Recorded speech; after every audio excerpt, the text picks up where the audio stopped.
Hello, ഞാൻ ലിബിൻലി.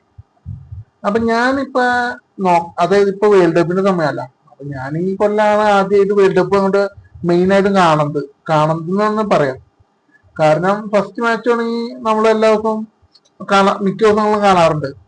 പിന്നെ ഞാൻ കൂടുതലും കാണുന്നത് 5 ടീംസിന്റെ, അതായത് France, Germany, Argentina, Brazil, Portugal, ഇവരുടെയൊക്കെ മാച്ച് വരുമ്പോഴേ നമ്മൾ കാണാറുള്ളൂ. അപ്പൊ അതിൽ നിന്ന് എനിക്ക് സംശയമുള്ളതെന്ന് പറഞ്ഞാലേ, അത് വേൾഡ് കപ്പ് മൊത്തം കളിക്കുന്ന പറഞ്ഞാൽ 48 ടീംസ്. അത് ഉം, 3 തവണ എങ്ങോട്ടാന്ന് തോന്നുന്നു.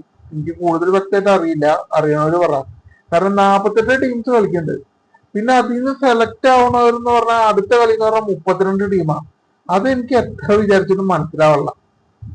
അതായത് 48 ടീംസിൽ നിന്ന് എങ്ങനെ 32 ടീംസിലേക്ക് മാറി, അതാണ് എനിക്ക് മനസ്സിലാവുന്നത്. പിന്നെ 32 ടീംസിൽ നിന്ന് 16, അത് നമുക്ക് മനസ്സിലാവും. 16, പിന്നെ 8, പിന്നെ 4, പിന്നെ 2, 1, അങ്ങനെ നമുക്ക് മനസ്സിലാവും. പക്ഷെ എനിക്ക് മനസ്സിലാവാത്ത കാര്യം എന്ന് പറഞ്ഞാൽ ഇതാണ്, ഈ 48 ടീംസിൽ നിന്ന് എങ്ങനെ 32 ടീംസിലേക്ക് കുറഞ്ഞു. അതപ്പോ അറിയണവര് ഉണ്ടെങ്കിൽ ഒന്ന് കമന്റ് ചെയ്യും.